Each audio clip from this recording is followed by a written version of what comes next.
देखो बेटा ये सवाल, यदि त्वरण, एक वस्तु का त्वरण a बराबर 6 माइनस 2b है, बता दो नियत त्वरण है कि परिवर्तित त्वरण है। देखो जब वस्तु गति कर रहा है, ठीक है ना, तो अलग अलग वेग पे त्वरण अलग अलग आएगा। अच्छा मान लो त्वरण है तो वेग बदलेगा, और वेग बदलेगा, देखो त्वरण किस पे निर्भर कर रहा है, वेग पे, मतलब परिवर्तित त्वरण है। तो सवाल को देख के, मेरी बात सुनो, एक जबरदस्त बात बता रहा हूं मैं, सवाल काइनेमेटिक्स के सवाल को देख के सबसे पहले यह डिसाइड करो कि त्वरण उसमें परिवर्तित है या नियत है। अगर त्वरण नियत है तो गति के समीकरण से सवाल सॉल्व होगा, और यदि त्वरण परिवर्तित है तो समाकलन और अवकलन लगेगा। यदि त्वरण परिवर्तित है तो समाकलन और अवकलन लगेगा। यदि त्वरण नियत है, नियत त्वरण से वस्तु गति कर रहा है, तो गति का समीकरण लगेगा। तो सवाल को देख के पहले आप क्या करेंगे, सवाल देखते ये नहीं सोचना कि सवाल में पूछा क्या है, सवाल देखते ये नहीं देखना कि सवाल में दिया हुआ क्या है, सवाल पढ़ते ये देखना है कि सवाल में त्वरण का प्रकृति कैसा है। यदि त्वरण नियत है तो गति के समीकरण, और त्वरण परिवर्तित है तो समाकलन और अवकलन। तो देखो भाई a बराबर 6 माइनस 2b, कैसा त्वरण है, परिवर्तित। तो लिखेंगे a बराबर 6 माइनस 2b, त्वरण को लिख लिया हमने। t इज इक्वल टू 0 पर प्रारंभिक वेग शून्य है, मतलब दिया है कि जब t इज इक्वल टू 0 था प्रारंभिक, उस समय वेग था 0। तो t समय पर वेग का मान बताएं, किसी भी t समय पर वस्तु के वेग का मान बताएं। आप क्या करेंगे, a को लिखेंगे dv बाई dt, क्यों, क्योंकि आपको वेग निकालना है t समय पे, त्वरण तो नहीं निकालना है, तो इस वेग को रहने दीजिए क्योंकि आपको वेग ही निकालना है। अब त्वरण को लिखिए dv बाई dt, तो त्वरण को लिखेंगे आप dv by dt, that is equal to 6 minus 2b। अब अपने को क्या करना है कि dt को उठा के यहां ले जाना है, यहां पे, और 6 माइनस 2b को नीचे लाना है। 6 माइनस 2b को नीचे क्यों लाना चाहता हूं मैं, क्योंकि 6 माइनस 2b का समाकलन dv के सापेक्ष हो सकता है, टाइम उसको समाकलन नहीं करा सकता। देखो भाई, देखो एक जैसा है तो उसके साथ जाके चिपकेगा ना, t के साथ चिपक के क्या करेगा, t उसका कुछ नहीं करेगा, लेकिन ये इसके साथ कुछ करेगा। क्या करेगा, इसका समाकलन करेगा। तो अपने जैसों के साथ ही ये चीजें जाता है, तो ये 6 माइनस 2b dv के पास जाएगा। तो आप लिखेंगे dv बटा 6 minus 2b is equal to dt। अब इधर dt का समाकलन करेंगे, इधर dv का समाकलन करेंगे। dt का जब समाकलन करेंगे तो प्रारंभिक समय t इज इक्वल टू 0 लिखेंगे, यहाँ पे क्या लिखेंगे, t is equal to 0। t is equal to 0 पे वेग क्या था, 0, तो इधर वेग का समाकलन है, इसको रखेंगे 0। ये प्रारंभिक लिमिट दे दिया, और किसी भी t समय पे आप मान लीजिए कुछ वेग v है, ये हमने को निकालना है। अब याद करो समाकलन dx बाई x का समाकलन क्या होता है, log x। dx बटा 1 माइनस एक्स का समाकलन क्या होता है, log 1 माइनस एक्स। याद है, अगर नीचे x का घात 1 है तो समाकलन में log आता है। अब यहाँ पे x नहीं है, v है, लेकिन नीचे 6 माइनस 2v बन रहा है बेटा, इसका स्क्वायर नहीं है, क्यूब नहीं है, सिंपल 6 माइनस 2v है, तो इसके समाकलन में log आएगा। क्या लिखेंगे आप इसका समाकलन, log 6 माइनस 2v बटा जो v का गुणांक है उसे भाग दे देंगे -2, और इस तरफ dt का समाकलन हो जाएगा आपका t। क्लियर है क्या ये बात। अब देखिए क्या करेंगे, लिमिट पुट करेंगे, इधर टाइम का प्रारंभिक लिमिट है 0, अंतिम लिमिट है कुछ t, तो वही t रह जाएगा। इधर प्रारंभिक लिमिट है 0 और अंतिम लिमिट है v। अब कई बच्चे यहाँ पे गलती कर देते हैं, जब वो लिमिट रखते हैं v तो कह देते हैं कि v में यही आ जाएगा, जब वो 0 रखते हैं तो मान लेते हैं 0 हो जाएगा। लेकिन ध्यान से सुनो, ये किसका लिमिट है, v का, तो v के जगह पे 0 रखेंगे। तो ध्यान से देखिएगा ये टर्म क्या बनेगा बेटा, अच्छे से देखिएगा प्लीज। जब v रखेंगे तो ये बनेगा log 6 माइनस 2v, ठीक है बेटा। -2 को इधर ले आओ तो ये -2t हो जाएगा, और जब 0 रखोगे तो v 2 इंटू 0 हो जाएगा 0, तो log 6 आएगा, तो माइनस log 6 बनेगा। ये देखो log 6 माइनस 2b, और ये है log 6, log a minus log b, तो ये हो जाएगा log a बाई b। ये क्या हो जाएगा बेटा, log 6 माइनस 2b बटा 6, ये हो गया log a minus b log a by b is equal to -2t। अब याद करो कि यदि log को उस तरफ ले जाएं तो एक्सपोनेंशियल आ जाता है। मैंने आपको ये पढ़ाया था, कैसे समझाया था, बेसिक मैथ में समझिए। आपको मैंने बोला था कि कोई log असल में घाती होता है। जैसे मान लो क्या दिया हुआ है, y इज इक्वल टू, जैसे log y, ऐसे समझना, log y बराबर x, y के जगह पे इसको मान लो और x के जगह पे इसको मान लो। अब देखो अब लॉग का मतलब है कि यहाँ कुछ नहीं दिया हुआ तो बेस ई होगा। हाँ, नेचुरल लॉग है, कुछ ना लिखा हो तो बेस ई होगा। वैसे भी ये natural log on the base e होता है तो बेस ई होगा। ये है घात, लॉग में ये क्या होता है घात, सॉरी ये होता है बेस, आई एम सॉरी, ये होता है बेस और इसका घात x और इसका रिजल्ट y। तो यहाँ पे लिख सकते हैं रिजल्ट y बराबर e का घात x, मतलब ये है बेस, ये इसका घात और ये है रिजल्ट, ये तो लॉग होता है। तो आप क्या लिख सकते हैं e का घात x बराबर y। तो यहाँ देखिए e का घात क्या हो जाएगा, ये देखो लॉग जो होता है ना असल में ये बेस होता है और यहाँ पे रिजल्ट होता है और ये बेस का ये होता है घात। तो आप इसको क्या लिख सकते हो ढंग से सोच के बताना, थोड़ा सा कॉम्प्लिकेटेड हो गया। एक काम करो, स्क्रीन पॉज कर लो, स्क्रीन पॉज करके ये वाला लिख लो, पहले सवाल लिख लो, पहले लिख लिया सवाल स्क्रीन पॉज करके। अब मैं इसका सॉल्यूशन फिर ऊपर करा देता हूँ, अच्छा खासा समय मिल जाएगा, मतलब स्पेस मिल जाएगा, सॉरी, और मैं अच्छे से लिख पाऊंगा, स्पेस मिल जाएगा तो अच्छे से लिख पाऊंगा। देखो ये जो टर्म है इसमें ई को उधर ले जाओ तो ये बनेगा ई का पावर -2t। जो लॉग होता है असल में वो लॉग में ये बेस होता है और सामने जो होता है वो इसका घात होता है। तो ई का घात -2t बराबर 6 - 2v बटा 6 इज इक्वल टू ये होगा। अब अपने को क्या चाहिए था, वेग, किसके फलन में, समय के फलन में। तो 6 को पहले उधर ले जाओ तो ये बनेगा 6 - 2v is equal to 6 e का पावर -2t।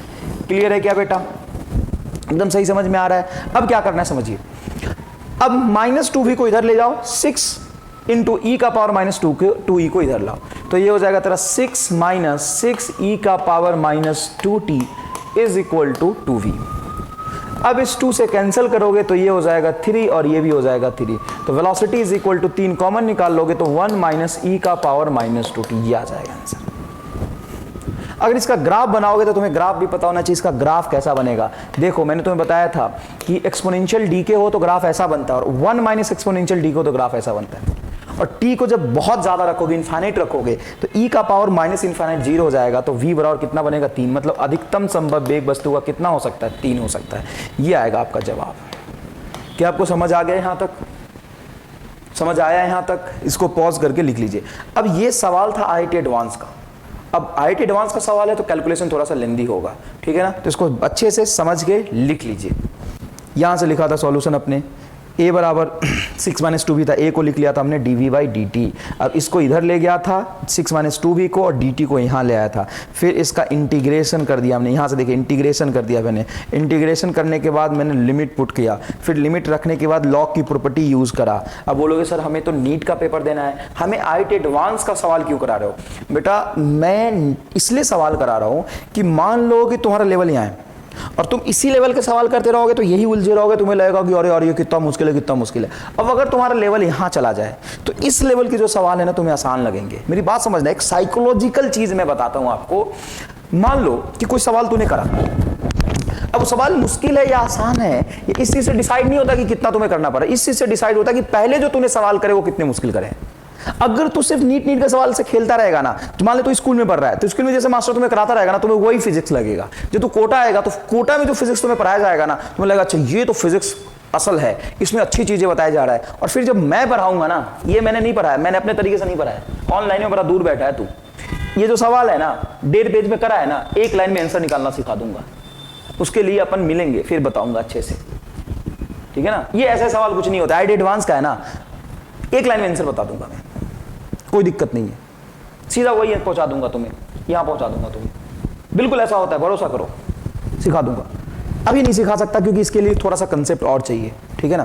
तो अभी बेसिक चीजें सीख लो। अब बेसिक चीजें तूने यहाँ की चीज सीख ली तो अब छोटी छोटी चीजें करोगे ना तो इसकी तुलना में आसान लगेगा। और दूसरी बात, किसी भी मुश्किल सवाल को आसान बनाने का एक और तरीका है मेरे पास। मान लो तुमने उसको किया, तुम्हें मुश्किल लगा, कोई बात नहीं, उसको काट दो, पेपर पेज फाड़ के फेंक दो, फिर उसको दोबारा करो। तुम्हें ऐसा लगेगा कि 1-2 स्टेप बहुत आसानी से हो गया, थोड़ा आसान हो जाएगा, पेन पेपर फाड़ के फेंक दो, तीबारा करो, चौथी बार करो, तुम्हें लगने लगे यार ये तो आसान था। प्रैक्टिस करने से चीजें आसान लगने लगती है, ठीक है ना। तो बेशक ये सवाल मुश्किल था, इसको रिवाइंड करके एक बार आप देख सकते हो, आसान लगेगा। चलो देखो आगे दूसरा सवाल, ये भी IIT का पूछा हुआ सवाल है। अपन कुछ अच्छे सवाल करते हैं, इससे पहले हमने आसान सवाल कर लिए हैं, अपन कुछ अच्छे सवाल करते हैं। तो देखो बेटा ये क्या दिया हुआ है, ये दिया हुआ है त्वरण a बराबर -2√v, मतलब वेलोसिटी से अपोजिट डायरेक्शन में त्वरण है। मान लो यहाँ पे v को तुम पॉजिटिव रखे हो तो ये पूरा टर्म तो निगेटिव आएगा, और v को यहाँ से निगेटिव लेके आओगे तो यहाँ पे ये क्या हो जाएगा, माइनस माइनस पॉजिटिव। मतलब त्वरण जो है वेग के विपरीत दिशा में, मतलब यहाँ पे क्या हो रहा है, मंदन हो रहा है। क्या हो रहा है, मंदन हो रहा है। अब वस्तु का प्रारंभिक वेग है 4 मीटर पर सेकंड, मतलब जब t 0 था, t 0 समय 0 तो वेग था उसका 4, तो समय बताए जब वेग शून्य हो जाएगा क्या करेंगे सुनिए, वो समय बताएं जब वेग शून्य हो जाएगा, मतलब वेग से तो काम करना ही, वेग शून्य हो जाएगा तभी का समय चाहिए, लेकिन त्वरण का कोई काम नहीं है यहाँ पे, तो a को हटा के तुम क्या लिख दोगे, dv/dt। dv/dt is equal to हो जाएगा -2√v।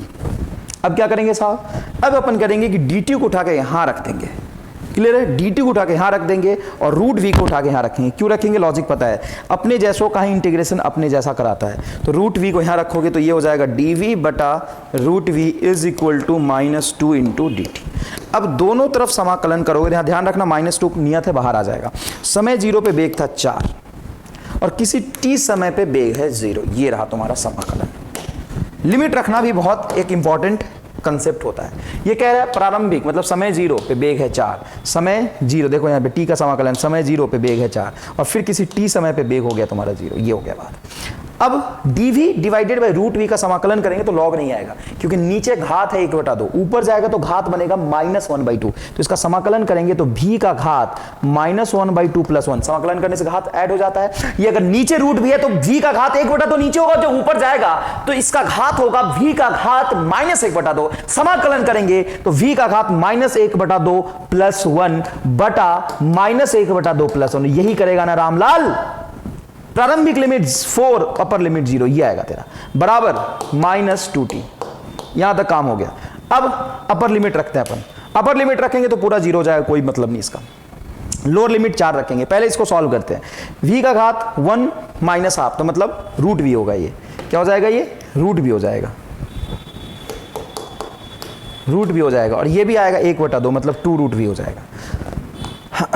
लिमिट रखोगे 4 0 is equal to -2t, upper limit रखोगे 0 तो पूरा टर्म हो जाएगा 0, लोअर लिमिट रखोगे तो -2√4 इज इक्वल टू -2t। अब -2 से -2 कटेगा, t बराबर √4 मतलब t बराबर 2 सेकेंड, टाइम निगेटिव हो नहीं सकता, तो t is equal to 2 second पे ऑब्जेक्ट का जो वेग है वो शून्य हो जाएगा। t is equal to 2 second पे ऑब्जेक्ट का वेग शून्य हो जाएगा। क्या आपको ये बात समझ आया? इसको लिखिए ढंग से,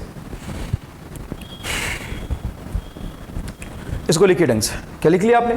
आगे देखिए, यदि वस्तु का त्वरण, ये तो नीट का पूछा हुआ सवाल है, मतलब AIPMT, नीट तो अब हो रहा है, पहले AIPMT का पूछा हुआ सवाल है।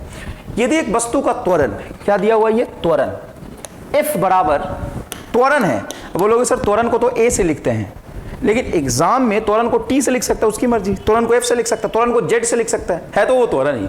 तो त्वरण F बराबर, F0 त्वरण नहीं है, F0 एक नियत नंबर है, देखो F0 और T नियत है, तो त्वरण F बराबर F0 1 - small t by capital T। अभी तक जितने भी सवाल दिए मैंने त्वरण दिया है, और तुम्हें पता है कि त्वरण दिया है और वेग से संबंधित कुछ भी पूछा तो समाकलन करना पड़ेगा, और वेग दिया है विस्थापन या स्थिति से संबंधित कुछ भी करना पड़ेगा तो समाकलन करना पड़ेगा। स्थिति दिया हुआ है वेग निकालना है तो अवकलन करना पड़ेगा, वेग दिया है त्वरण निकालना है तो अवकलन करना पड़ेगा, वेग दिया है त्वरण निकालना है तो अवकलन करना पड़ेगा, वेग दिया है विस्थापन निकालना है तो समाकलन करना पड़ेगा, वेग दिया है त्वरण निकालना है तो अवकलन करना पड़ेगा, त्वरण दिया है वेग निकालना है तो समाकलन करना पड़ेगा, वेग दिया है विस्थापन निकालना है तो समाकलन करना पड़ेगा, x दिया है v निकालना है तो समाकलन करना पड़ेगा, v दिया है आई एम सॉरी गलत हो गया, x दिया और v तक जाना है तो अवकलन करना पड़ेगा। मतलब तुम्हें क्या समझ आया कि जब आगे जाएंगे x से ही आगे जाते हैं, x सबसे पीछे है, x से आगे जाएंगे अवकलन करेंगे, v से और आगे जाएंगे अवकलन करेंगे, इससे पीछे आएंगे समाकलन करेंगे, पीछे आएंगे समाकलन करेंगे। अगर तुमसे त्वरण देके वेग या स्थिति पूछता है तो क्या करोगे? समाकलन करोगे। कितना आसान है यार, देख इधर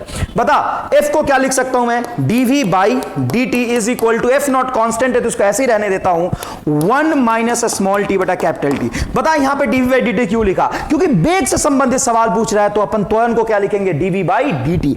dt को यहां ले जा, dv को उधर ही रहने दे, तो dv बराबर हो जाएगा, देख इधर F0 dt, भाई साहब ये dt जाएगा तो दोनों में गुना होगा, -F0, मेरी समझ देखना मैं क्या लिख रहा हूं, F0 t by capital T into dt आ गया। अब क्या करें अपन? अब करेंगे समाकलन। कर दो भाई, समाकलन कर दो, समाकलन करेंगे, क्या करेंगे? समाकलन करेंगे। dv का समाकलन बोल, v, t is equal to 0 पे वेग शून्य है तो लिमिट तो 0 ही रखोगे, 0 पे 0, अपर लिमिट v अपर टाइम t, क्योंकि कैपिटल T पर वेग पूछा है तो उधर हो जाएगा v इज इक्वल टू, यहां देख F0 बाहर नियत है, dt का समाकलन t, तो ये हो जाएगा तेरा एफ नॉट कैपिटल टी, क्योंकि लिमिट कैपिटल टी है। यहां से एफ नॉट बाई टी बाहर होगा minus F not by T, F not by T बाहर होगा, small T into d T का समाकलन होगा टी स्क्वायर बाई टू, मतलब capital T square by two. तो v इज इक्वल टू आ जाएगा F naught T minus T square से T cancel होगा तो टी बचेगा, ये होगा F naught T by two. यहां से एफ नॉट टी में से F naught T by two घटाओगे तो ये हो जाएगा हाफ एफ नॉट टी। क्या हो जाएगा भाई? Half F naught T. तो आपका वेलोसिटी जो आएगा वो होगा half F naught T answer.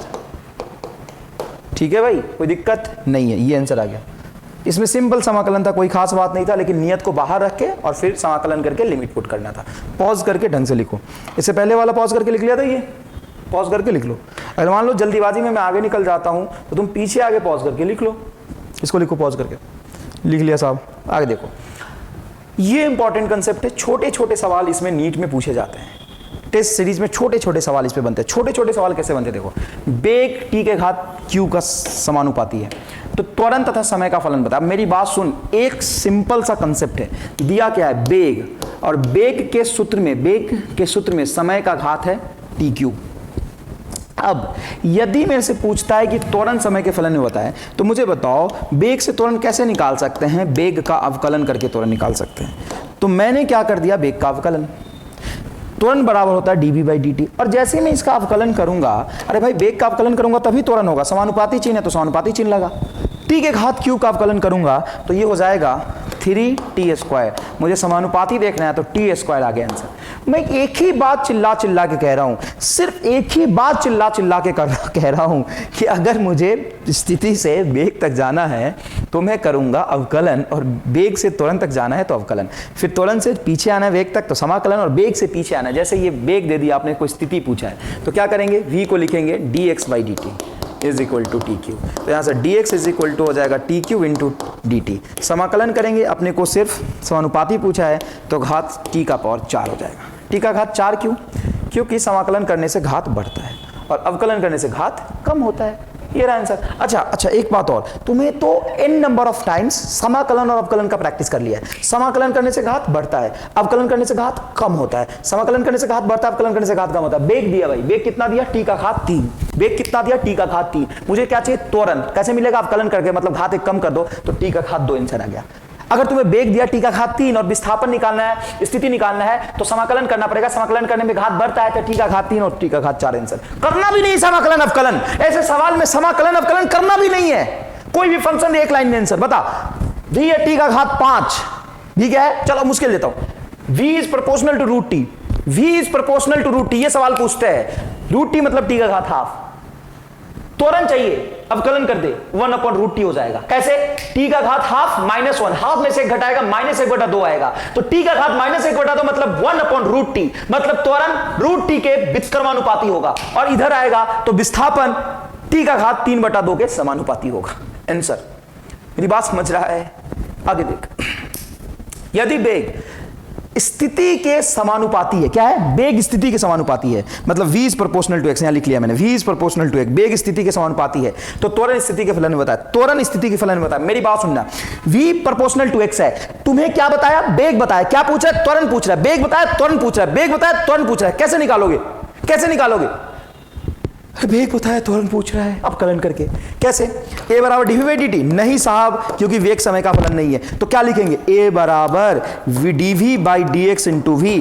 बता, सुन अच्छे से, v प्रोपोर्शनल टू x हो तो x लिख दे, और dv बाई dx निकालोगे मतलब v प्रोपोर्शनल टू x और इसका x के साथ अवकलन करोगे तो ये नियत आ जाएगा 1। मतलब यह आश्चर्य की बात है, ये त्वरण भी x के समानुपाती होगा, और ये बहुत आश्चर्य की बात है। इसको थोड़ा महसूस करो कि बहुत आश्चर्य की बात क्यों है, क्योंकि v प्रोपोर्शनल टू x है तो त्वरण भी प्रोपोर्शनल टू x होगा। तुम्हें नहीं लग रहा है आश्चर्य की बात है? अगर v प्रोपोर्शनल टू x है तो त्वरण भी प्रोपोर्शनल टू x होगा, तो आश्चर्य की बात तो है यार। समझ आएगी नहीं आएगी बताओ? ठीक है, पॉज करके लिखो और आगे देखो। आगे कुछ है ही नहीं। अभी अब नेक्स्ट शुरू करेंगे हम लोग नियत त्वरण के साथ गति। अभी तक हमने जितने भी सवाल किए थे आपने नोटिस किया होगा, समाकलन या अवकलन का उपयोग करा था, क्योंकि त्वरण परिवर्तित था। अब हम लोग करेंगे नियत त्वरण के सवाल, और नीट के हिसाब से ये उससे ज्यादा इंपॉर्टेंट है। तो बच्चों आज हम स्टार्ट करेंगे नियत त्वरण के साथ गति। काइनेमेटिक्स में ये एक अलग ही इंपॉर्टेंट टॉपिक की तरह हम पढ़ते हैं। एक वस्तु जो नियत त्वरण के साथ गति कर रहा है, क्या अगर वस्तु का त्वरण ये दिया हुआ है sin t, तो क्या ये नियत त्वरण होगा? नहीं, ये नियत त्वरण नहीं है, क्योंकि त्वरण समय पे निर्भर कर रहा है। अगर आपसे वेग पूछता है तो समाकलन करेंगे, अगर आपसे विस्थापन पूछता है तो वेग निकाल के फिर से उसका समाकलन करेंगे। समझ में आया कि नहीं आया? तो यहां पे ऐसा कुछ नहीं है, वस्तु नियत त्वरण से गति कर रहा है, उसके त्वरण का मान फिक्स है। सवाल देखिए बेटा, एक वस्तु t = 0 पर u प्रारंभिक वेग तथा नियत त्वरण a से गति प्रारंभ करता है। u प्रारंभिक वेग तथा नियत त्वरण a से गति प्रारंभ करता है, तो t समय के बाद वस्तु का वेग तथा विस्थापन बताए। 30 समय के बाद वस्तु का वेग तथा विस्थापन बताए। तो असल में मैं तुम्हें पता है क्या पढ़ाने जा रहा हूं? नियत त्वरण के साथ गति में गति का समीकरण। अब गति का समीकरण मैंने ना लिख के मैंने एक सवाल के फॉर्मेट में इन सारे चीजों को लिखा है। ऐसा मैंने इसलिए किया कि पहले एक सवाल समझो। असल में एक सवाल है ये कि एक वस्तु t = 0 पर u प्रारंभिक वेग से गति प्रारंभ करता है तथा त्वरण नियत है। तो त्वरण नियत है a त्वरण नियत है, तो गति प्रारंभ करता है, तो t समय के बाद वस्तु का वेग बताए। यही पहला गति का समीकरण आ जाएगा। कैसे? देखो, a बराबर क्या अपन जानते हैं कि ये वेग में परिवर्तन बटा लिया गया समय होता है dv/dt, मतलब a बराबर dv/dt तात्क्षणिक त्वरण, और ये है बेटा नियत। अब मैं क्या करता हूं, dt को उठा के यहां लिख देता हूं, तो इसको लिख सकता हूं a × dt बराबर dv। सॉरी ये dt आएगा इधर, a × dt बराबर dv। अब मैं इधर समाकलन का चिन्ह लगा देता हूं। किसका चिन्ह लगा रहा हूं बेटा मैं? समाकलन का। जब मैं यहां पे समाकलन का चिन्ह लगाऊंगा तो याद करो यहां पे समाकलन किसका है? टाइम का। तो टाइम इनिशियली 0 रखा है मैंने, t = 0। देखो, एक वस्तु t = 0 पर u प्रारंभिक वेग, मतलब जब इसका समय 0 था तो वेग क्या था बेटा? u था। तुम बोलोगे सर ये तो गति का समीकरण है, फिर अवकलन क्यों कर रहे हो? देखना, अब ये गति के समीकरण में अवकलन करने की जरूरत क्यों नहीं पड़ती, वो यहीं पे समझ आ जाएगा। अब सुनो बेटा, मान लो किसी भी समय t पे वस्तु का वेग मान लो कुछ v है। अब यहां पे तुम्हें सारी कहानी समझ आएगा। बताओ, त्वरण नियत है कि परिवर्तित? त्वरण तो नियत है, तो नियत चीज समाकलन से बाहर चली जाती है। तो ये जो a है वो नियत होने की वजह से समाकलन से बाहर होगा, तो ये a बाहर आ जाएगा और बचेगा dt का समाकलन सिर्फ आएगा t। अच्छा, यहाँ पे u है तो ये v होगा, ये समय t होगा। सॉरी, इधर है टाइम का समाकलन, इधर है वेग का, तो ये होगा 0 से क्या करेंगे अपन, t तक समाकलन करेंगे, तो a कहां चला जाएगा? बाहर। dt का समाकलन क्या हो जाएगा? t is equal to dv का समाकलन करेंगे तो v होगा अपर लिमिट v और लोअर लिमिट u, तो ये आ जाएगा v - u। तो इस u को अगर उस तरफ ले जाता हूं, मैं ढंग से लिखता हूं, तो ये आ जाएगा v = u + at। ये रहा तुम्हारा गति का पहला समीकरण।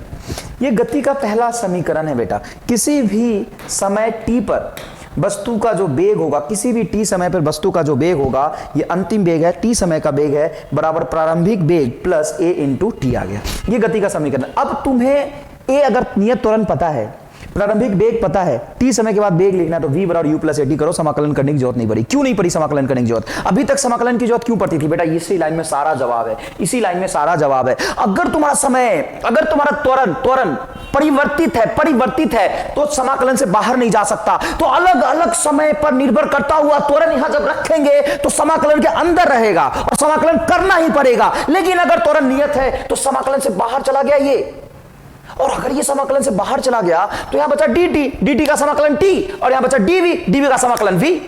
कुछ हुआ ही नहीं, फर्क ही नहीं पड़ेगा। अरे भाई मेरी बात समझ, यहां से a बाहर क्यों जा रहा है? क्योंकि त्वरण नियत है। अगर त्वरण नियत हो गया तो समाकलन से बाहर जाएगा, समाकलन से बाहर चला गया तो कुछ बचा ही नहीं। ये dt का समाकलन t, dv का समाकलन v, तो यहां से वही आ जाएगा v = u + at।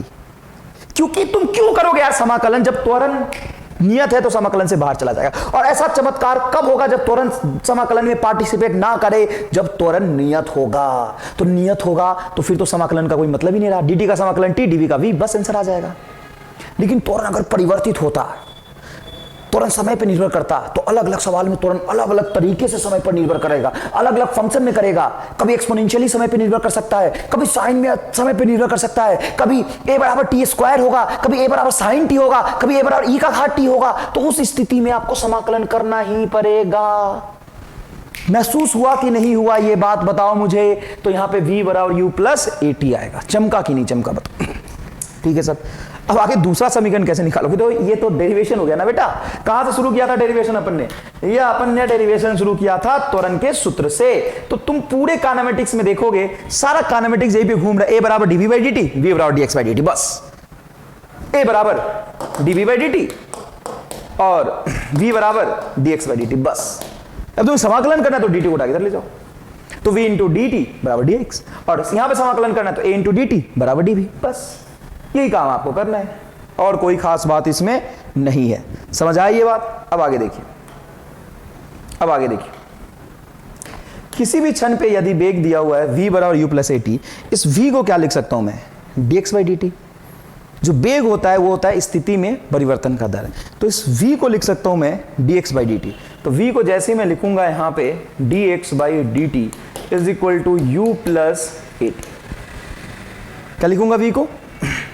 dx by d t is equal to u plus a t. इस dt को उठा के यहां ले जाता हूं तो यह आ जाएगा dx इज इक्वल टू, ध्यान से देखना, ये क्या बनेगा? u into d T plus a T into d T. अब जब मैं यहां पे समाकलन का चिन्ह लगाऊंगा, ये देखो समाकलन का चिन्ह लगाऊंगा, ये समाकलन का चिन्ह होगा।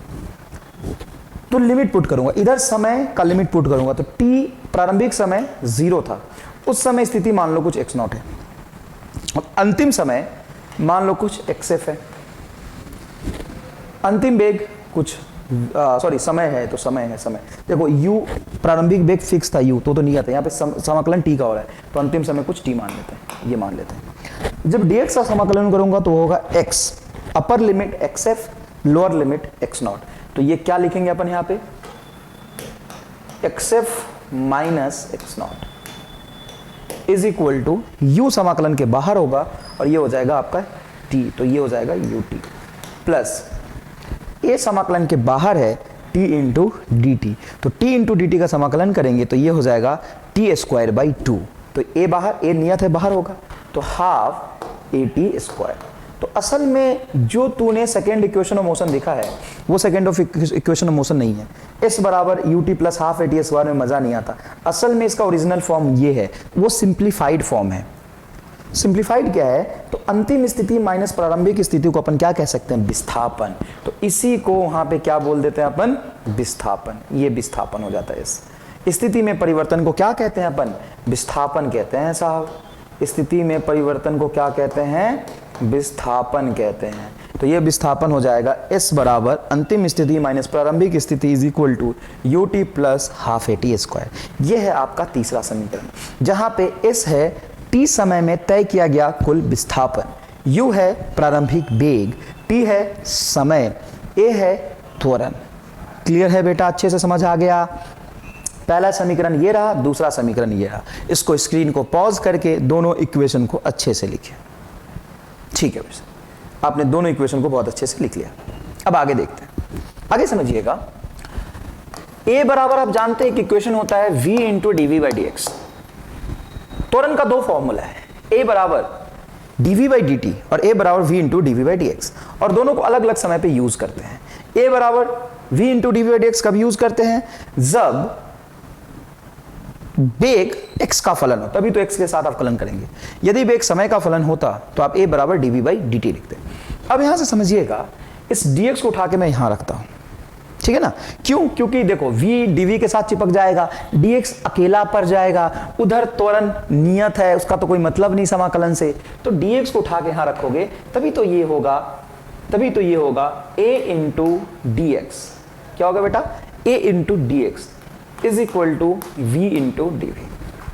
अब इसको समाकलन कर दो। तो प्रारंभिक स्थिति आपने बोला था x0 साहब, उस समय वेग क्या था? u। देखो ये वेग का समाकलन है और स्थिति का समाकलन। अंतिम वेग आपने कुछ बोला था कि v है, उस समय स्थिति मान लेता हूं मैं xf।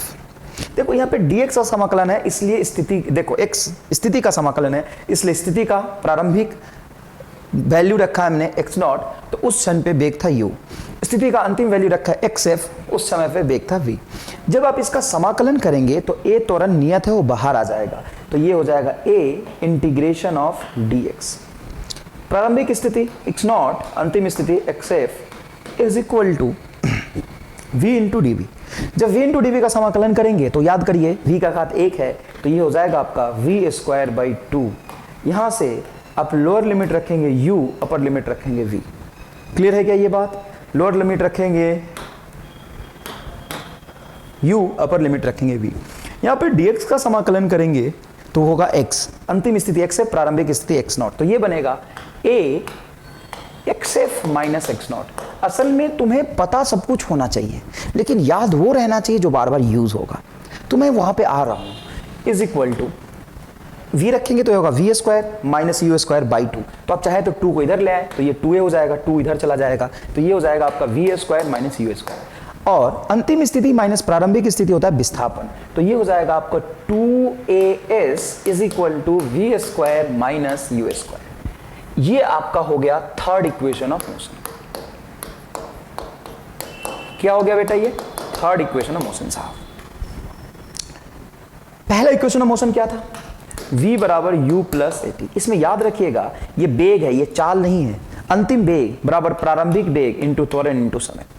ठीक है भाई, इसमें स्केलर टर्म सिर्फ समय है, बाकी सब वेक्टर है, सदिश है। यहाँ पे ये है त्वरण, ये है विस्थापन, ये अंतिम वेग माइनस प्रारंभिक वेग का होल स्क्वायर है। क्लियर है बात ये? अच्छा, दूसरा समीकरण क्या था याद करिए, विस्थापन एस वेक्टर बराबर you vector into T plus half A vector into D square.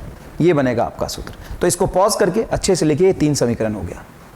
ठीक है, तो हमने कितने पढ़ लिए? 3 समीकरण पढ़ लिए, और इसको आप एक बार यहां से लिख के खुद से भी प्रैक्टिस करेंगे। तब जब आप खुद से प्रैक्टिस करेंगे तो चीजें आपको अच्छे से और समझ में आएगी। अब देखिए, पहला इक्वेशन ऑफ मोशन क्या था उसको लिखते हैं, तो v बराबर था u प्लस at। ये समझिएगा, अंतिम वेग, प्रारंभिक वेग, ये त्वरण। दूसरा समीकरण था विस्थापन बराबर ut plus half at square. तुम इसको 50 बार लिखना भाई, 50 बार लिखोगे इसको। v square minus u square बराबर 2s। अब आगे देखो, दूसरा जो समीकरण है वो विस्थापन है। कितने समय में? वो विस्थापन है कुल t समय का। यहां पे देखो, यहां से लेकर के यहां तक कुल t समय में वस्तु ने विस्थापन तय किया है s। अगर मैं आपसे बोलूं कि tth सेकंड का विस्थापन क्या होगा? tth सेकंड का विस्थापन। अब ये tth सेकंड के विस्थापन से क्या समझते हैं आप? tth सेकंड के विस्थापन से मेरा तात्पर्य क्या है? मैं अगर आपसे पूछ रहा हूं tth सेकंड का विस्थापन बताओ, तो tth सेकंड के विस्थापन से मेरा मतलब क्या है? मैं क्या पूछना आपसे चाह रहा हूं? तो मैं क्रिकेट से एग्जांपल से उठाता हूं, क्रिकेट का एग्जांपल उठाता हूं। मैं अगर आपसे पूछता हूं कि 5 ओवर में कितने रन बने, ओवर में रन कितने बने, रन 5 ओवर में। पर अगर मैं पूछता हूं कि 5th ओवर में कितने रन बने, ये दोनों एक ही बात है, ये अलग बात है? तो बिल्कुल अलग बात है। 5 ओवर में कितने रन बने, इसका मतलब है 0 से 5 ओवर के बीच कितने रन बने। और मैं अगर आपसे पूछता हूं कि 5th ओवर में सिर्फ रन बताओ, तो 5वें ओवर में रन कितना बना वो पूछ रहा हूं मैं। 5वें ओवर में, सिर्फ 5वें ओवर में रन कितना बना, मतलब 4 ओवर जब खत्म हो गया था और जब तक 5वां ओवर चला उस समय कितना रन बना। उसी तरीके से अगर मैं आपसे पूछूं कि t सेकंड का विस्थापन बताओ, तो कुल 0 से t सेकंड का हो जाएगा ये। t इज इक्वल टू 0 से यहां पे टाइम t तक का विस्थापन होगा। लेकिन अगर मैं आपसे पूछूं कि tth सेकंड का विस्थापन बताओ, तो कुल t सेकंड के विस्थापन में से 1 सेकंड कम करके t माइनस 1 सेकंड का अगर विस्थापन आप निकाल लेते हो, क्या निकाल देते हो? इस डैश जो t माइनस 1 सेकंड का विस्थापन होगा वो मैं निकाल देता हूं, तो बचा हुआ जो विस्थापन बचेगा यहां पे, ये जो बचेगा ये क्या बचेगा? ये लास्ट के 1 सेकंड का विस्थापन बचेगा। ये tth सेकंड का विस्थापन होगा। मैं एग्जांपल देता हूं, धीरे धीरे आपको समझ आ जाएगा। अगर मैं आपसे पूछता हूं कि 11 ओवर का रन बताओ, तुम्हें 11 ओवर का रन नहीं पता, sorry 1 minute, I am sorry. अगर मैं आपसे पूछता हूं कि 11वें ओवर का रन बताओ, अब इत्तेफाक से तुम्हें 11 ओवर का रन तो पता है, लेकिन 11वें ओवर में कितना बना था नहीं पता। तुम देख रहे हो कि टोटल 11 ओवर में 53 रन बने, तो टोटल 11 ओवर का था। और तुमने अगर 11वें ओवर का मैच नहीं देखा है और तुमसे किसी ने पूछ दिया कि बताओ 11वें ओवर में कितना रन बना है, तो साहब तुम क्या करोगे, तुम देखोगे 11वें ओवर में कुल 53 रन है और फिर पता करोगे 10 ओवर में कितने रन बने थे। 10 ओवर में, पूरे 11 ओवर में 53 रन है और 10 ओवर में रन बने थे बेटा 45। तो तुम बोलोगे कि 11 ओवर में हो गया 53 और कुल 10 ओवर में था 45, तो 53 में से 45 घटाऊंगा तो क्या होगा 8, मतलब 11वें ओवर में 8 रन बना। फिर से एग्जांपल छोड़, मान ले कि मैच खत्म होने वाला 50वां ओवर चल रहा था और तुमसे कोई पूछे कि बताओ 50वें ओवर में कितना रन बना, तुम्हें पता ही नहीं साहब। तुम बोलोगे यार 50 ओवर में तो हमें पता था कि 305 रन बने और 49 ओवर तक मैंने मैच देखा था, उस समय 304 रन बने थे, तो बताओ अंतिम ओवर कितने रन बने, 1 रन बना। अरे कुल 50 ओवर के रन में से मैं कुल 49 ओवर का रन घटा दूं तो लास्ट के 1 ही ओवर का रन बचेगा ना। तो अगर तुमसे कोई पूछता है कि मुझे टीवें सेकंड का विस्थापन बताओ, टीवें सेकंड का विस्थापन बताओ, मतलब कुल टी सेकंड के विस्थापन में से t-1 सेकंड का विस्थापन घटाओगे तो टीवें सेकंड का विस्थापन मिलेगा। समझ आता है ये बात? तो अब सुनो, कुल टी सेकंड का विस्थापन कितना था, उसमें से कुल t-1 सेकंड का विस्थापन घटा दो तो ये क्या मिल जाएगा, टीवे सेकंड का विस्थापन, tnth सेकंड का विस्थापन मिलेगा। साहब ये था ut प्लस, क्योंकि u तो रखोगे ना भाई, प्रारंभिक वेग, प्रारंभिक 0 ये किसी ने थोड़ी ना बताया, तो प्रारंभिक वेग u से ही गति प्रारंभ किया था, तो ut plus half a square. अब बोलोगे कि सर हम तो ड्रॉपर में हमें डेरिवेशन क्यों बता रहे हो, हमें फॉर्मूला बता, तो लात मारूंगा। सुन, डायरेक्ट फॉर्मूला से तुम 4 सवाल कर लोगे, लेकिन 5वां सवाल आएगा तो उसके लिए कंसेप्ट चाहिए, और फॉर्मूला कैसे बना वही तो कंसेप्ट है। समझ में आया कि नहीं आया? ये तो तुमसे पूछ रहा है कि टीवे सेकंड में बताओ, मतलब कोई मान लो टी सेकंड तक जर्नी हो रहा है, मतलब 50 सेकंड तक जर्नी हो रहा है, तो 50वें सेकंड में कितना बचा, या 40 सेकंड तक जर्नी हुआ तो 40वें सेकंड में कितना बचा। तुमसे अगर पूछ दिया कि लास्ट के 2 ओवर में कितने रन बने, मतलब लास्ट के 2 सेकंड में कितने रन बने, या लास्ट के 2 सेकंड में ऑब्जेक्ट कितना चला, तो लास्ट के 2 सेकंड में ऑब्जेक्ट कितना चला निकालने के लिए कुल टी सेकंड का विस्थापन लिखोगे और फिर t-2 सेकंड का विस्थापन लिखोगे, तो लास्ट के 2 सेकंड का आ जाएगा। समझना है कि नहीं है? तो लास्ट के 1 सेकंड वाला तो अपन निकाल के याद रख लेंगे, लेकिन ऐसे लास्ट के 3 सेकंड, लास्ट के 4 सेकंड वाला तो याद नहीं रख सकते। उसके लिए अगर सवाल आ गया तो क्या करेंगे, डेरिवेशन करेंगे, यही फॉर्मूला लगा के अपन सॉल्व करेंगे। बताओ ये किसका विस्थापन आ गया साहब, ये आ गया पहले टी सेकंड का, माइनस कर दो u t-1 plus half a t-1 का होल स्क्वायर। हाँ, अब ये इतना कर सकता हूं कि ये वाला कैलकुलेशन तुम कर लो, यहां से जो जवाब आएगा वो मैं लिख देता हूं, tnth बराबर होगा u plus a/2 into 2t-1, 2t-1। तो ये हो गया तेरा विस्थापन टीवे सेकंड का। किसका विस्थापन है, टीवे सेकंड का विस्थापन। ठीक है ना, तो इसको पॉज करके लिखो। ठीक है, लिख लिया। अब देखो अपन ने चौथा, इसको अपन दर्जा देते हैं कि चौथा गति का समीकरण है, इसको अपन कह देते हैं, इसको दर्जा दे दिया चौथा गति का समीकरण है। तो चौथा गति का समीकरण क्या होगा साहब, ये होगा s टीवे सेकंड का, s टीवे सेकंड का विस्थापन है, टीएथ सेकंड का विस्थापन, इसको ऐसे भी लिख सकते हैं, s टीएथ सेकंड का विस्थापन बराबर u plus a/2 into 2t-1। क्या आ गया, समझ आया, ये आ गया। 4 गति के समीकरण। रात में अगर जगा के भी कोई पूछना कि गति के तीसरा समीकरण बता, तो याद होना चाहिए v square minus u square बराबर 2s। चौथा समीकरण बता, s टीवे सेकंड का विस्थापन u plus a/2 into 2t-1। समझ में आएगी नहीं है, याद होना चाहिए, रटा हुआ होना चाहिए, लिख देता हूं। अब आगे बात करते हैं। यदि कोई वस्तु, यदि वस्तु सवाल के फॉर्मेट में लिखना है इसको, u वेग तथा नियत त्वरण से, नियत त्वरण a से गति करता है तथा कुछ समय बाद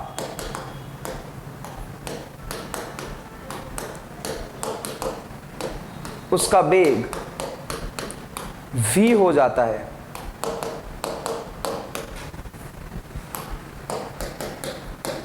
तो गति का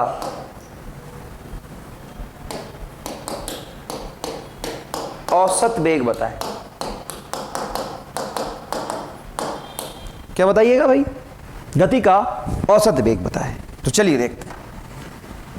देखिए भाई, यदि एक वस्तु u वेग, मतलब u वेग तथा नियत त्वरण से गति आरंभ करता है, गति करना आरंभ करता है। अब गति अगर उसने आरंभ करा है, मतलब प्रारंभिक वेग u है और उसका त्वरण नियत है a, कुछ समय बाद उसका वेग v हो जाता है, थोड़ी समय बाद उसका वेग v हो जाता है। त्वरित है तो वेग तो बदलेगा। तो गति का औसत वेग होता है। सुनो बेटा अच्छे से, औसत वेग बराबर क्या होता है? औसत वेग बराबर होता है कुल विस्थापन बटा कुल समय। कुल विस्थापन बटा कुल समय। अब कुल विस्थापन कैसे निकालेंगे? तो यदि किसी वस्तु का वेग u है और मान लो t समय के लिए गति किया, मान लो, तो उसका कुल विस्थापन हो जाएगा, जो आप जानते हो, ut plus half at square. बिल्कुल होगा सर, डिवाइडेड कुल समय मान लो t, क्योंकि t समय तक गति किया है। अब यहां से आप साफ साफ देख रहे हो कि t से t कैंसिल हो जाएगा, तो औसत वेग आएगा आपका v औसत आएगा, समझना, t से t कैंसिल करूंगा तो ये बचेगा u प्लस हाफ at। अरे भाई हाफ at तो बनेगा, t से दोनों तरफ भाग दे दिया एलसीएम लेके। अब सुनो, at क्या फर्स्ट इक्वेशन ऑफ मोशन जानते हो? v बराबर u, तो u इधर लाऊंगा तो v माइनस यू बराबर at। तो यहां को मैं at को क्या लिख सकता हूं? v माइनस यू, तो यहां पे रख देता हूं। तो ये बनेगा u plus v minus you by 2, और 2 एलसीएम में ले लूंगा तो ये आएगा बेटा 2u। तो 2u में से u घटाऊंगा, तो 2u में से u घटाऊंगा तो u बचेगा, तो ये बचेगा u प्लस v बाई 2। ये हो जाएगा आपका v औसत। तो औसत वेग हो जाएगा आपका v बराबर u प्लस 2। तो ये अपने को याद रखना है। बहुत इंपॉर्टेंट बात है कि यदि त्वरण नियत हो, नियत त्वरण के लिए सारे वैध हैं, तो औसत वेग, ये बहुत इंपॉर्टेंट है। बहुत अच्छे अच्छे सवाल बहुत आसानी से सॉल्व किए जा सकते हैं, बहुत अच्छे अच्छे सवाल बहुत आसानी से सॉल्व किए जा सकते हैं। तो औसत वेग जब भी पूछे तो आपको कुछ नहीं करना, प्रारंभिक वेग प्लस अंतिम वेग बटा 2 कर दो, प्रारंभिक वेग अंतिम वेग बटा 2 कर दो, तो आपको क्या मिल जाएगा? औसत वेग मिल जाएगा। बहुत इंपॉर्टेंट है। तो पॉज करके ये पूरी कहानी लिखो, ठीक है बेटा? लिख लिया। अब मेरी बात सुनो, तुम्हें पता चल गया कि अगर वस्तु नियत त्वरण से गति कर रहा है तो औसत वेग का सूत्र यही होगा, औसत वेग का सूत्र यही होगा। अब मान लो मुझे t समय का विस्थापन लिखना है, तो औसत वेग बराबर होता है कुल विस्थापन बटा समय। औसत वेग बराबर क्या होता है? कुल विस्थापन बटा समय। तो इसके बराबर मैं लिख सकता हूं कुल विस्थापन बटा कुल समय। अगर मुझे प्रारंभिक वेग और अंतिम वेग दिया है, t समय दिया, तो कुल विस्थापन यहां से निकाल सकता हूं मैं। देखना बेटा, s बराबर half u vector plus v vector into t। ये भी एक इंपॉर्टेंट समीकरण हो गया। मान लो तुम्हें सवाल दिया है कि एक वस्तु का प्रारंभिक वेग है u, t समय बाद उसका वेग हो जाता है v, तो विस्थापन बताओ। इसमें बच्चे क्या कर सकते हैं? करते हैं बच्चे क्या करते हैं वो समझिएगा। वो कहते हैं प्रारंभिक वेग u है साहब, अंतिम वेग v है, t समय दिया हुआ है तो त्वरण निकाल लेते हैं। फिर एक समीकरण लगा त्वरण निकालते हैं, क्योंकि विस्थापन चाहिए तो v t u दिया हुआ है, तो ये भी नहीं लगा सकते v square minus u square बराबर 2a इंटू s, क्योंकि अपने को ऐसे नहीं पता। अपने को क्या पता है? टाइम पता है। तो साहब कैसे करें? अगर तुम्हें t के जगह पे a दे देता और विस्थापन पूछता, तो तुम क्या करते? v square minus u square बराबर 2a लिख देते, v square minus u square बराबर 2a लिख देते। लेकिन यहां पे क्या दिया है? t दिया है। तो बच्चे क्या करते हैं? कहते हैं कि सर हमें u पता है, v पता है और t पता है, तो यहां से a निकाल लूंगा फर्स्ट समीकरण से, फिर सेकंड से ut plus half at square में a रख दूंगा, t तो आपने बताई है। नहीं करना है ऐसे। सुन, क्या करना है? विस्थापन पूछ रहा है तो ऐसे समझो कि विस्थापन बराबर क्या होता है। मैं फिर से यहां पे ड्राइव करता हूं, तुम लिख लेना। विस्थापन बराबर होता है, सॉरी औसत वेग बराबर क्या होता है? मैं इसका डेरिवेशन कर रहा हूं एक बार और। औसत वेग बराबर होता है कुल विस्थापन बटा कुल समय। कुल समय को इधर ले जाओ, और औसत वेग तुम जानते हो, नियत त्वरण अगर है तो औसत वेग होगा u प्लस v बाई 2, और कुल समय यहां से t से मल्टीप्लाई कर दो, ये कुल विस्थापन आ गया आंसर। मतलब बड़ा अजीब है कि औसत वेग नियत त्वरण वाले केस में औसत वेग नियत त्वरण वाले केस में औसत वेग होता है u प्लस v/2। और अगर तुमसे विस्थापन पूछा तो विस्थापन बराबर होता है औसत वेग गुना समय। तो t समय में तुमसे विस्थापन पूछा तो औसत वेग लिख दो u plus v/2 into T, answer आ गया। समझ आ गया ये बात? तो इसको पॉज करके लिखो। और ये तुम्हारे लिए समीकरण अब 3 नहीं रहा, 9वीं क्लास में 3 था, अब ये 6 हो गया। 1 2 3 4 5 6, इस 6 समीकरण को 36 बार लिखना है तुम्हें, ताकि तुम्हें पूरी समीकरण का अच्छे से ज्ञान हो और याद रहे। आगे देखिए बेटा, यदि विराम मतलब रुका हुआ, मतलब उसका वेग क्या था 0, मतलब विराम मतलब उसका प्रारंभिक वेग 0 है, तथा नियत त्वरण, अब नियत त्वरण का मान नहीं दिया, क्या है ए मान लो, कुछ ए मान लो, लेकिन वो त्वरण कैसा होना चाहिए नियत के साथ गति प्रारंभ करता है। एक वस्तु विराम मतलब रुका हुआ u 0 है तथा नियत त्वरण से गति प्रारंभ करता है। तो 1 सेकेंड 2 सेकेंड, 2 सेकेंड का मतलब क्या होता है 0 से 2 सेकेंड के बीच। दूसरे सेकेंड का मतलब होता है, देखो बेटा बहुत लॉजिकल है, 2 ओवर और दूसरा ओवर। दूसरा ओवर मतलब 1 ओवर के बाद जो होगा, और 2 ओवर मतलब कुल 1 ओवर एंड 2 ओवर मिला के 2 ओवर होगा। ठीक है, तो 1 सेकेंड तथा 2 सेकेंड तथा 3 सेकेंड में वस्तु द्वारा तय दूरी और विस्थापन का अनुपात बताएं। क्या दूरी और विस्थापन बराबर होगा? बिल्कुल बराबर होगा। मान लो कोई वस्तु रुका हुआ है और नियत त्वरण के साथ चलना प्रारंभ करता है, मतलब उस पर एक नियत बल लग रहा है, तभी नियत त्वरण होगा। एक ही दिशा में उस पर धक्का लगता जाएगा, मतलब सीधा चलता जाएगा, मतलब दूरी बराबर विस्थापन होगा, क्योंकि गति की दिशा परिवर्तित नहीं होगी। तो आइए देखते हैं, यदि u 0 है और a नियत है, u 0 है मतलब प्रारंभिक वेग 0 है, और a नियत है मतलब नियत त्वरण के साथ वो गति प्रारंभ करता है। तो पहले 1 सेकेंड, आप चलो फॉर्मूला लगाओ, 1 सेकेंड में कितना दूरी तय करेगा भाई साहब? तो u हो गया 0, s बराबर ut प्लस हाफ एवटी स्क्वायर। 36 बार लिखा है तूने, यहां पे मैं नहीं लिखूंगा दोबारा। u 0 हो गया प्लस त्वरण कितना नहीं पता, कोई बात नहीं, हाफ a, समय कितना पता है, हाँ 1 सेकेंड का निकालना है, 1 का होल स्क्वायर। तो क्या आएगा बेटा ये a/2। अब यदि तुम्हें कुल 2 सेकेंड का निकालना हो तो 0 प्लस हाफ a इंटू 2 का होल स्क्वायर। 2 का होल स्क्वायर क्या होता है बेटा 4, तो हो जाएगा 4 टाइम्स ऑफ a/2। काटना नहीं है, रहने दो। अगर मुझे 3 सेकेंड का निकालना हो तो कुल 3 सेकेंड का होगा 0 प्लस हाफ a इंटू 3 का होल स्क्वायर, ये हो जाएगा 9 इंटू a/2। तो कुल 1 सेकेंड, कुल 2 सेकेंड और कुल 3 सेकेंड का तय किया गया अनुपात होगा, मतलब तय की गई दूरी का अनुपात होगा 1 सेकेंड, 2 सेकेंड और कुल 3 सेकेंड में तय की गई दूरी का अनुपात होगा a/2 इंटू 4:a/2 3:a/2। अब a/2 कैंसिल कर सकते हैं, रेशियो लिखना है, तो यह आ जाएगा 1:4:3। सॉरी 3 का होल स्क्वायर है, ये 9 है। वही तो कैसे हो जाएगा, कम कैसे चलेगा भाई, टोटल 3 सेकंड में 9 है। आपको लग रहा होगा कि सर ये तो नेचुरल नंबर के होल स्क्वायर के बराबर आएगा अनुपात, बिल्कुल आएगा, और आना भी चाहिए। क्यों आना चाहिए?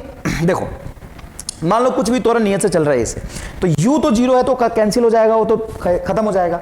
a/2 1 का होल स्क्वायर, 2 का होल स्क्वायर, 3 का होल स्क्वायर, कुल 4 सेकंड में, तो हाफ a 4 का होल स्क्वायर, कुल 5 सेकंड में तो हाफ है 5 का होल स्क्वायर, मतलब ये आएगा नेचुरल नंबर के होल स्क्वायर के टर्म्स में। तो अनुपात हो जाएगा 1:4, 9:4, 16:25 इस तरीके से रेशियो चलता जाएगा, 16:25 एंड ऑन। क्या इतना आपको समझ आ रहा है? अच्छा सर ये तो समझ आ गया, बहुत बढ़िया बताया सर आपने, ये तो ठीक। अब मैं तुम्हें एक अच्छी खास बात बता रहा हूं।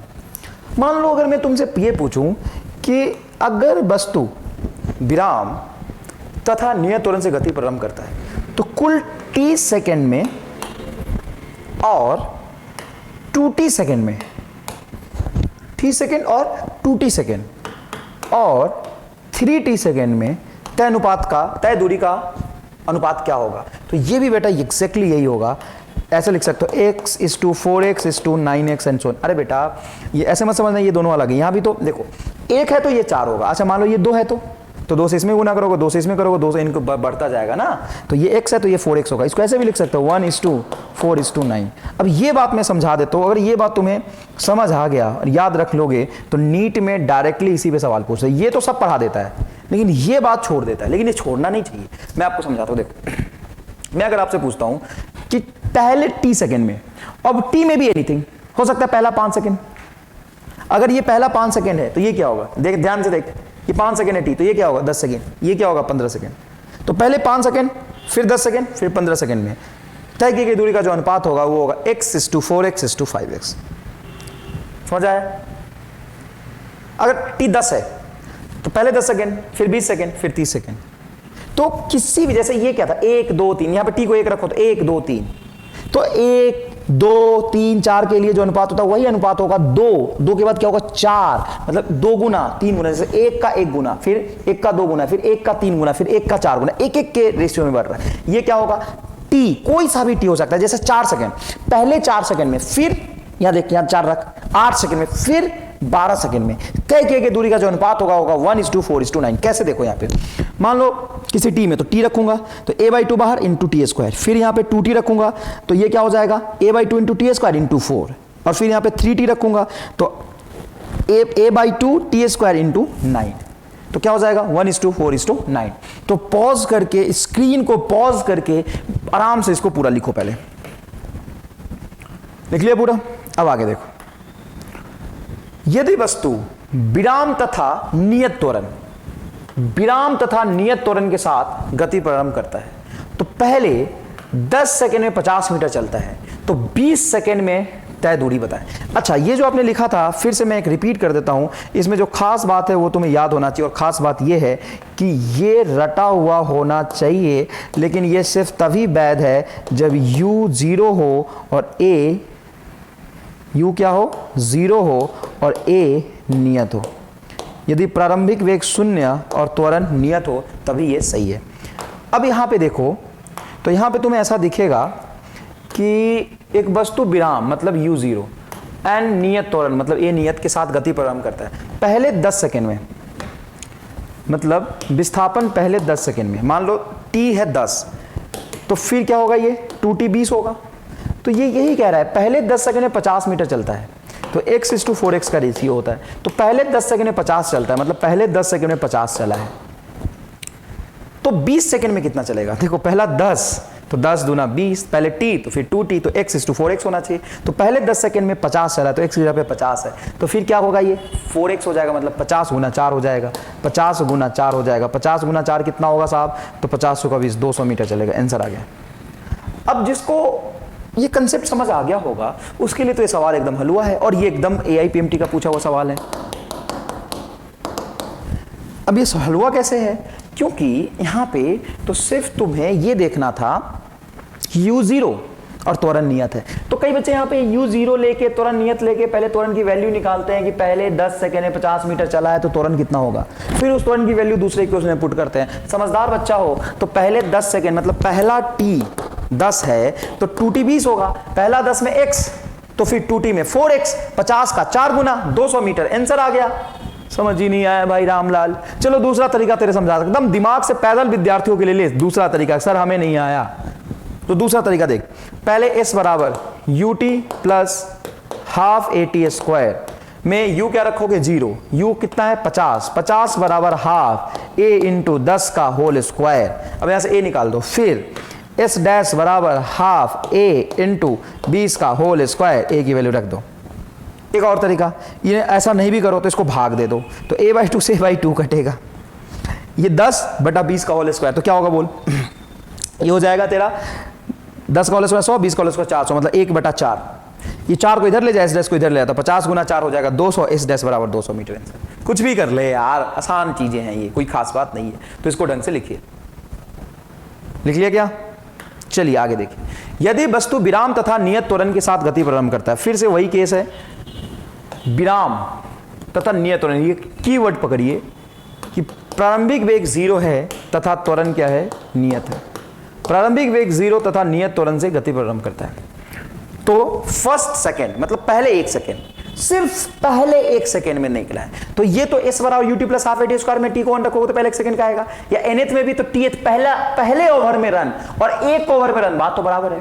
पहले ओवर में रन और 1 ओवर में रन, बात तो बराबर है।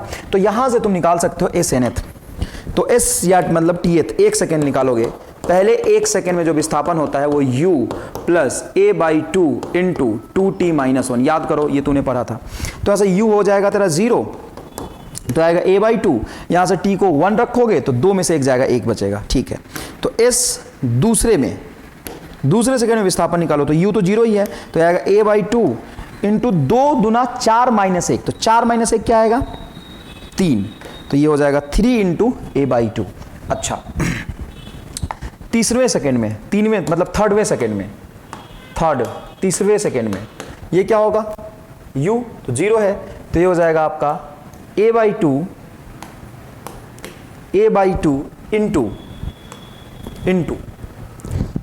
3, तो 3 दूना 6 माइनस 1 5, तो इसका रेशियो क्या हो जाएगा, तो फर्स्ट एक सेकेंड में, फिर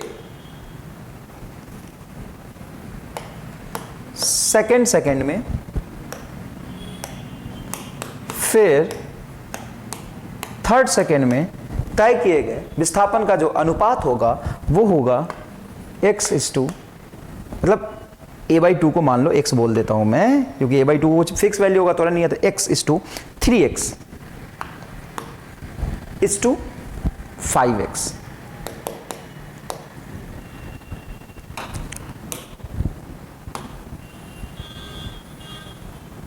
पहले एक सेकेंड में, फिर दूसरे सेकेंड में, फिर तीसरे सेकेंड में तय की गई दूरी का अनुपात होगा x/3x/5x। तो ये आपको रटना है। क्या रटेंगे बेटा, x/3x/5x, ये आपको रटना है। क्लियर है ये बात, समझ में आ गई ये बात? आगे देखिए, आगे समझिएगा। इसको मैं ग्राफिकली थोड़ा सा डायग्राम से समझाता हूं। मान लो कि t इज इक्वल टू 0 पे ऑब्जेक्ट यहां है, यहां से चला, t इज इक्वल टू 1 पे ऑब्जेक्ट यहां है, t इज इक्वल टू 2 पे ऑब्जेक्ट यहां है, t इज इक्वल टू 3 पे ऑब्जेक्ट यहां है ना। तो ऐसे देखो,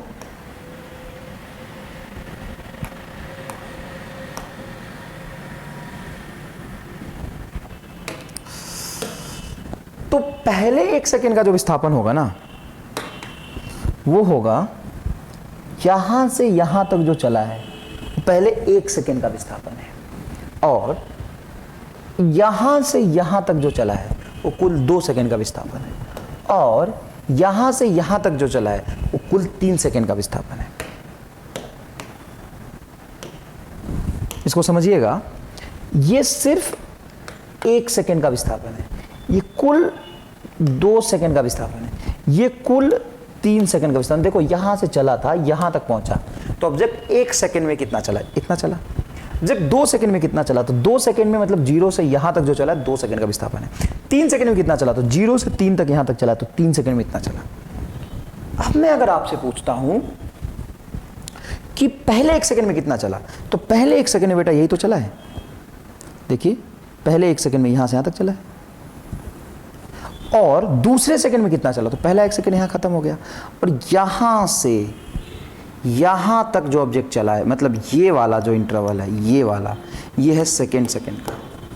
सेकंड मतलब दूसरा 1 सेकंड, 1 सेकंड के खत्म होने के बाद सेकंड है। यहां से यहां तक ये है आपका थर्ड सेकंड, ये आपका सेकंड।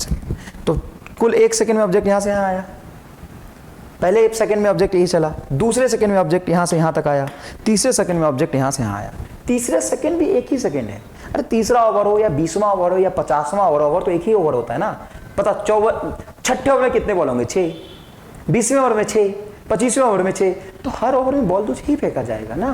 तो हर सेकंड एक ही सेकंड का होता है, 20वां सेकंड भी एक ही सेकंड का होगा। तो 1 सेकंड में यहां से यहां तक चला। अब देखो पहले 1 सेकंड में अगर x चला, क्या चला, x चला। इसको मोटे से लिखता हूं मैं क्योंकि ये अपने को याद रहना चाहिए। अगर मान लो पहले 1 सेकंड में x चला, तो ये वाला जो होगा वो होगा 4x और ये होगा 9x। इसको ऐसे ही बनाना बेटा। अगर यहां से यहां तक 4x और ये x है तो ये क्या होगा 3x, और ये कुल 9x है और यहां से यहां तक 4x है, तो 9x में से 4x जाएगा तो 5x होगा। तो ये क्या होगा बताओ, 5x। अब देखो तेरा आंसर आ गया। अब तुम्हें कहीं कुछ नहीं करने की जरूरत है, यहीं से सारा डेटा याद हो जाएगा।